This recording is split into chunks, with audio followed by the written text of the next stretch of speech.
Silas was the lighthouse keeper. He was an old man now, his beard as white as the sea foam. He had lived in the lighthouse for 50 years.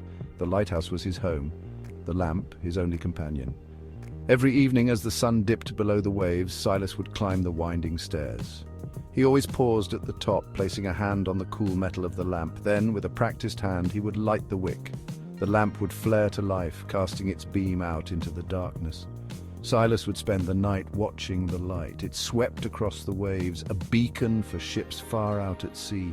He felt a deep sense of peace as he watched the light, knowing that he was keeping sailors safe. He knew every flicker, every change in the light's intensity. The lamp was more than just a duty to Silas. It was a friend, a confidant. Silas had seen many storms in his 50 years. He had seen waves that crashed over the top of the lighthouse. He had seen winds that howled like banshees and rain that fell like bullets. But through it all, the light had never gone out, not once. He remembered nights when the fog was so thick he couldn't see his hand in front of his face. The air would be heavy with moisture, and the sound of the foghorn would echo across the waves.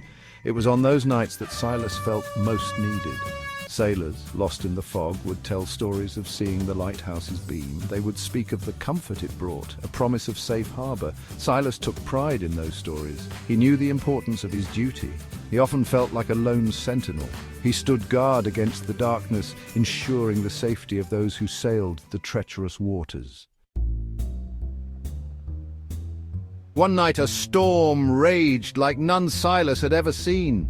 The wind screamed around the lighthouse, trying to tear it from its foundations. The waves were monstrous, crashing against the rocks with a deafening roar. Inside the lighthouse, Silas struggled to keep the lamp lit.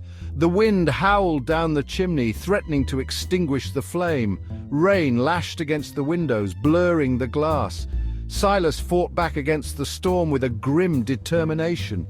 He knew that his light was the only thing standing between the ships at sea and the jagged rocks of the coast. He piled sandbags against the door, trying to keep the water from seeping in. He used all his strength to hold the lamp steady, his old bones creaking with the effort. The storm reached its peak. A wave larger than any Silas had ever witnessed slammed into the lighthouse. The entire structure shuddered, and the lamp flickered violently. Silas cried out, his heart pounding in his chest. He watched in horror as the flame dwindled, threatening to disappear entirely. He reached out a hand as if to grab the light and hold it in place. In that moment of desperation, as the light seemed about to be extinguished, Silas